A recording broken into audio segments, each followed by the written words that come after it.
And second part is qualitative method. Qualitative method में क्या होता है, इसको सेलेक्टिव मेथड भी बोलते हैं। सेलेक्टिव मेथड भी बोलते हैं। अब सेलेक्टिव मेथड की, the qualitative method use by RBI to control in a specific area or specific sector. Like first one is moral suasion. Moral suasion.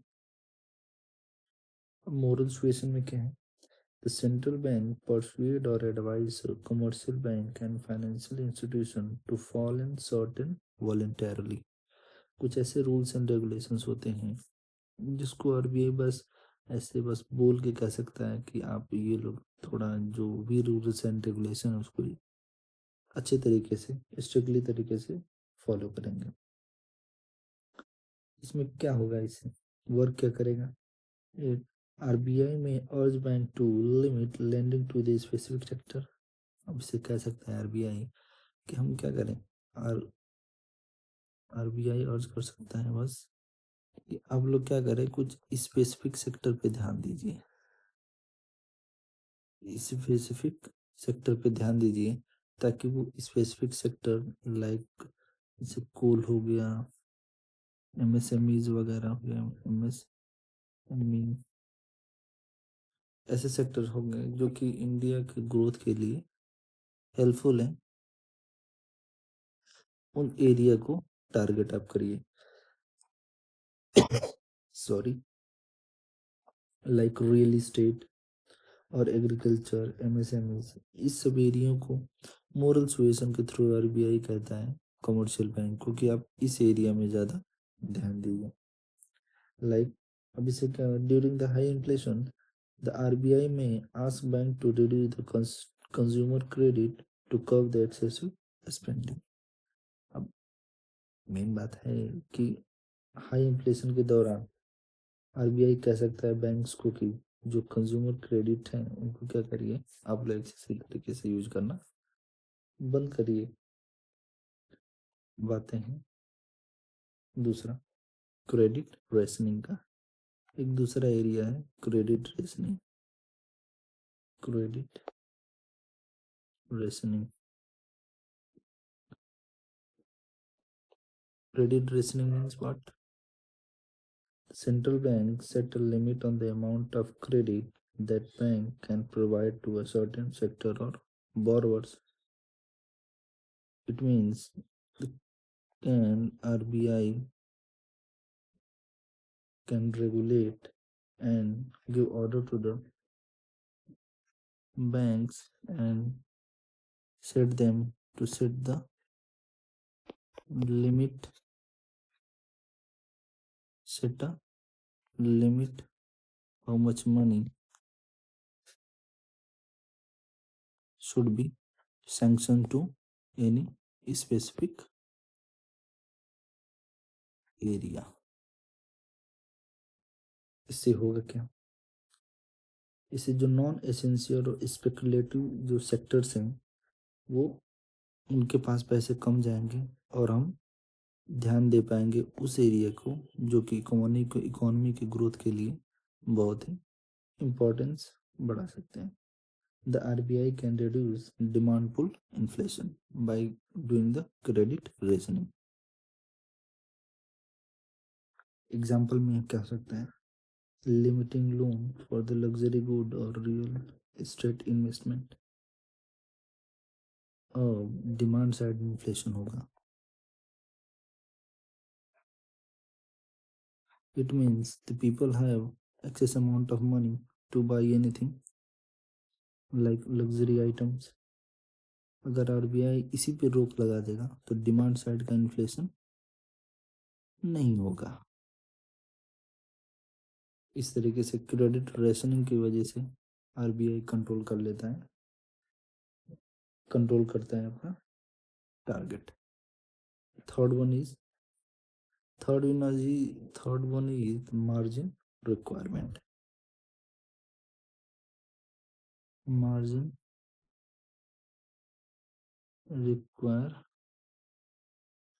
Requirement. Margin requirement में क्या है? मार्जिन रिक्वायरमेंट में central bank set the minimum margin required for the loan against securities. अब इसका सीधा सा मतलब है, अब मार्जिन कोई सा भी बैंक है, कमर्शियल बैंक, कोई भी कमर्शियल बैंक है, वो कह सकता है कि अगर कोई लोन लेने के लिए आ रहा है borrower, it means people A come to commercial bank to borrow money. It means the some amount of money in equal or equivalent amount of collateral must be deposited with the central bank for assured assurance purpose. It means अब इसका क्या मतलब है? मान ली property कोई है, property इनका घर है, कितने का? ये बन गया घर, ये बन घर है 10 करोड़ का, 10 करोड़ का घर है, और इनको लोन चाहिए 12 करोड़ का। तो government RBI central bank, sorry, commercial bank directly कह सकता था कि हम आपको 12 करोड़ का लोन नहीं दे सकते, क्योंकि आपका 10 कितना है, घर है 10 करोड़ का है, तो हम 10 करोड़ के नीचे से आपको लोन दे सकते हैं। मान लीजिए सपोज दैट कि 8 करोड़ का लोन दे सकते हैं 10 करोड़ के घर का। क्यों ऐसा? क्योंकि some immovable property don't have a fixed amount of their rates, तो घटता बढ़ता रहता है, तो मार्जिन लेके चलता है। By the way, by chance if the people A can default, so the उसके बाद जो 10 करोड़ का घर होगा उसको बेचने के बाद, ऑक्शन करने के बाद, कमर्शियल बैंक के पास 2 करोड़ का मार्जिन बच जाएगा। फिट। और रेट ऑफ इंटरेस्ट जो जो अगर अगर जो पीपल ए हैं वो रेट ऑफ इंटरेस्ट देता है, तो दोनों को फायदा हो जाता है। इस तरीके से गवर्नमेंट कंट्रोल करता है आरबीआई को, सॉरी, आरबीआई कंट्रोल करता है इन्फ्लेशन को। Margin if the margin required is by 50 to 70%, borrower must to pay more upfront and reducing its borrowing capacity.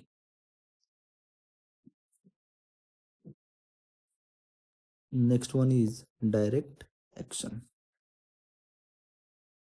Direct direct action. Direct action means what?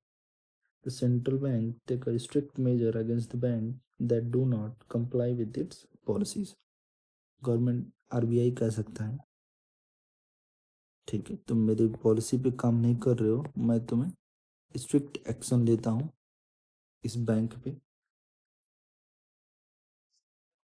ताकि जैसे BBB, bank board bureau, RBI कहता है कि BBB कोई भी NPA, किसी भी bank का एनपीए ज़्यादा नहीं होना चाहिए, स्ट्रिक्टली फॉलो करना चाहिए और ओवरव्यू करना चाहिए एनपीए पे, नॉन परफॉर्मिंग असेट्स पे। कि डायरेक्टली कंट्रोल कौन लेता है? आरबीआई। किस पे?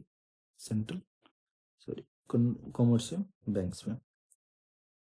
The RBI can impose penalty, denied access to refinancing facility, or even revoke license of non-compliant banks. अगर ये डायरेक्ट एक्शन, ये इसमें भी ये भी आ सकता है कि पेनाल्टी इम्पोज कर दें, रिफाइनेंसिंग का जो फैसिलिटी है, जो कमर्शियल बैंक फ़ायदा उठाते हैं आरबीआई से लोन लेके, वो डिनाइड कर दें, और जो लाइसेंस है वो भी लाइसेंस डिनाइड आरबीआई कर सकता है डायरेक्ट एक्शन के through. Like the bank exceeded its lending limit, the RBI may impose fine on restriction or operation. कभी कभी कोई बैंक होता है जो अपने लिमिट से ज़्यादा किसी को किसी सेक्टर में लोन दे देता है।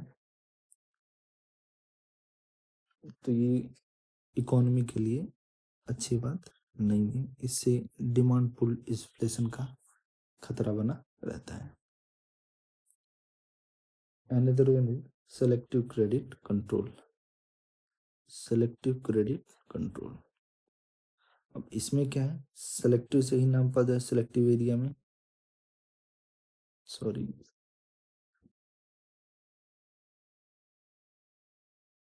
Selective credit control.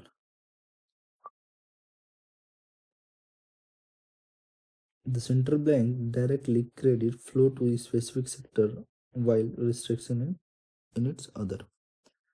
अब क्या कर सकता है, इसमें डायरेक्टली इंटरवीन हो सकता है कॉमर्स सेंट्रल बैंक आरबीआई क्या करने के लिए, लोन देने के लिए इसको किसी स्पेसिफिक सेक्टर को लोन देने के लिए रेडी हो सकता है। कैसे ही वर्क करेगा, by prioritising the essential sector like agriculture, export, small industries, इन सब एरिया को, एग्रीकल्चर, एक्सपोर्ट्स और स्मॉल इंडस्ट्रीज को प्रमोट करने के लिए आरबीआई में can give directly loan to the these sectors। During the food inflation, RBI may encourage bank to provide more credit farmers while restricting loan to the real estate। अब food inflation में क्या है कि RBI क्या कर सकता है कि रियल इस्टेट एरिया को पैसे, सेक्टर को पैसा ना देके गवर्नमेंट एग्रीकल्चर सेक्टर को पैसे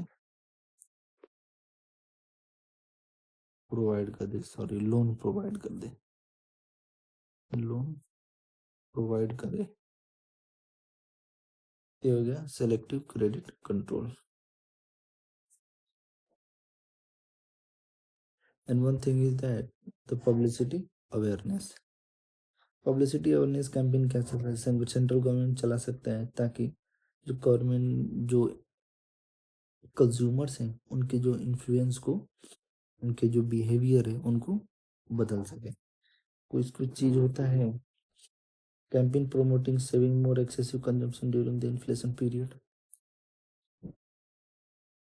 आज के समय में देखा जाए तो यूट्यूब पर बहुत सारे वीडियो को चलने से पहले आरबीआई क्या करता है कि अपना ऐड चलाता है जिसमें बताता है कि आरबीआई के कुछ रूल्स एंड रेगुलेशंस हैं जो कंज्यूमर्स के वेलफेयर के लिए होते हैं, कि उनको किसी भी तरीके से डिजिटल में घाटा ना हो। उसी कैंपेन को प्रमोट करते हैं ताकि लोग क्या करें, सेविंग्स करें। लाइक आज के समय में म्यूचुअल फंड्स वगैरह अदर आ गए हैं जो कि पैसे जमा करते हैं, लोगों को सेविंग को इंक्रीज करते हैं। अब एडवांटेज क्या है क्वालिटेटिव मेथड के और डिसएडवांटेज क्या है क्वालिटेटिव मेथड के, ये भी जानना उतना ही जरूरी है जितना हमें क्वालिटेटिव मेथड को जानने में लगा है। अब एडवांटेज ये है कि this method allow the central bank to focus on the specific sector activities and contributing to inflation। The RBI can specifically focus on those sectors which are not doing well. By the help of qualitative method, RBI can focus on these areas. Like complementary to the quantitative rules. Quantitative and qualitative method works well alongside monetary policy tool like repo rate और CRR। कुछ कुछ sectors होते हैं जो कि कंप्लाइन करते हैं qualitative method, quantitative method से क्वालिटेटिव मेथड। अब एडवांटेज हैं तो लिमिटेशंस वगैरह भी होंगे जो कि ऐसा कुछ खास नहीं है पढ़ने के लिए, दिखाने के लिए। तो हम तो आगे बढ़ते हैं। क्वालिटेटिव है, उनका जो डिफरेंस है वो कैसा डिफरेंस है, इतना डिफरेंस है, वो हम ओवरव्यू मतलब रिवीजन एक बार कर लेते हैं। क्वालिटेटिव मेथड में क्या है? Qualitative method is simple things where quantitative method में, sorry wait a second, yes, quantitative method, quantitative method, quantitative method influence the total value of a credit, total value of credit, non-discriminatory in non-discriminatory in nature। वैसा क्यों है? Non discriminating nature इसलिए है क्योंकि जो भी rate लगेगा उन सब पे अप्लाई होगा। अगर बैंक रेट इतना बड़ा है तो ये इस पे इफेक्ट करेगा, ओपन मार्केट ऑपरेशन सीआरआर पे इफेक्ट पड़ेगा, फिर एसएलआर पे इफेक्ट पड़ेगा, रेपो रेट पे इफेक्ट पड़ेगा, रिवर्स रेपो रेट पे इफेक्ट पड़ेगा। तो अगर कहीं भी इंटरेस्ट रेट इंक्रीज और डिक्रीज हुआ तो क्वांटिटेटिव मेथड में सब पे अदर अदर अदर जो पॉलिसीज हैं, ऑपरेशंस हैं, उन एक साथ इफेक्ट करेगा। इसीलिए ये क्या है? नॉन डिस्क्रिमिनेटरी इन नेचर है। अब ये किन को इफेक्ट करेगा?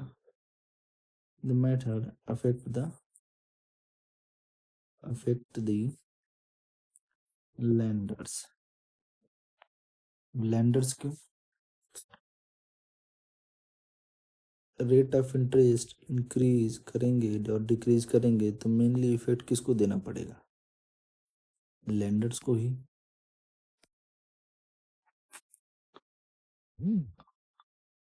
और क्वालिटेटिव मेथड में क्या है? सेलेक्टिव है। वो भी पढ़े थे कि सेलेक्टिव क्या है? सेलेक्टिव नेचर है, पर्टिकुलर एरिया को टारगेट करता है, और ये डिस्क्रिमिनेटरी नेचर होता है, discriminatory nature. Method affected the both lender and lender as well as the borrowers।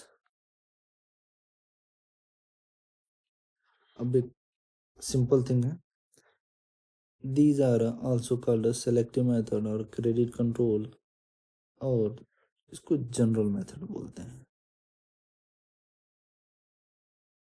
Quantitative method को general method of credit control and it's a selective method quantitative। अब आ जाते हैं difference between the commercial bank and difference between the commercial bank and central bank। अब क्या simple सा difference है वो हम देखेंगे। Like sorry sorry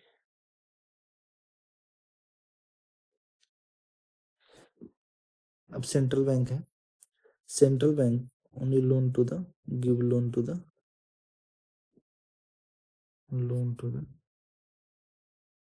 commercial bank और government, and commercial bank loan give to the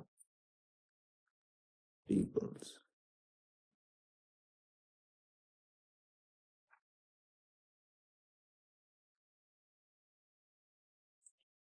And central bank is the last resort to lend money to commercial banks.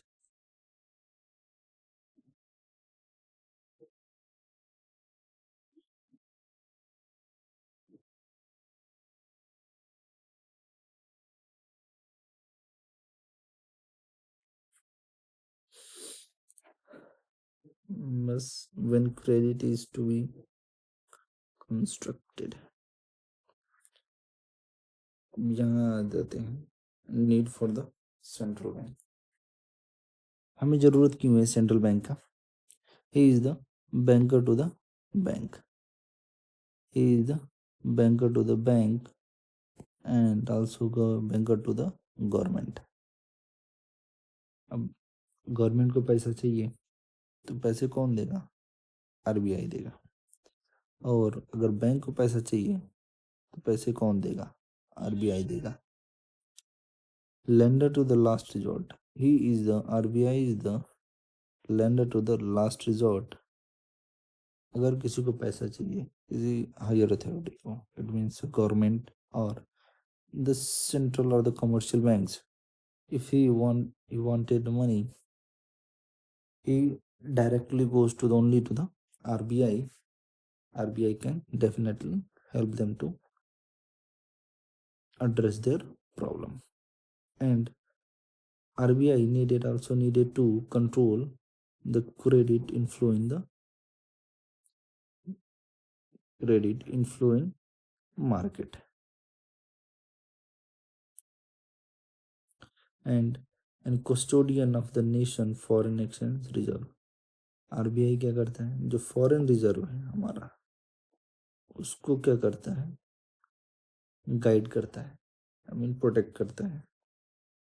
और ही is the he has the power to issue note। he has the power to issue note।